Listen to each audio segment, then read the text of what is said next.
আমার নবী বলছেন তিন ধরনের ব্যক্তি সোজা জান্নাতে যাবে, সোজা জান্নাতে। এক, আল আদলু ফিল গাদাবে ওয়ার রাজা, যে ব্যক্তি রাগের মাথায় আর ঠান্ডা মাথায় উভয় অবস্থায় একই রকম ন্যায় বিচার করতে পারে। সুবহানাল্লাহ, জোরে বলেন। আপনি রেগে গেলেন, ধুম করে থাপ্পড় মেরে দিলেন, পরে দেখলেন হ্যাঁ রে ভুল করলাম, কিন্তু দোষী ছিল না। এটা ইসলাম নয়।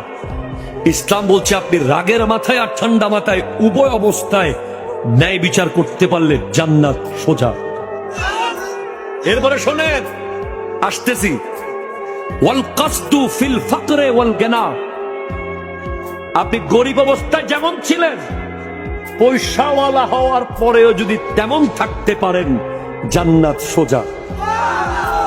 আপনি ক্ষমতায় যখন ছিলেন না তখন যেমন ছিলেন, ক্ষমতা পাওয়ার পরে যদি আপনার ব্যবহার আচরণ সেরকম থাকে জান্নাত সোজা, একেবারে সোজা।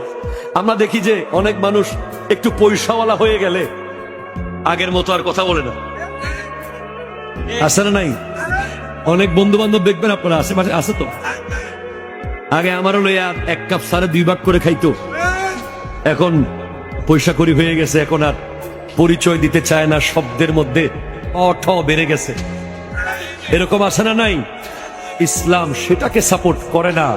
ইসলাম বলছে আপনি সব সময় একই রকম থাকেন, আপনার শান শুধু বাড়তেই থাকবে, বাড়তেই থাকবে, বাড়তেই থাকবে।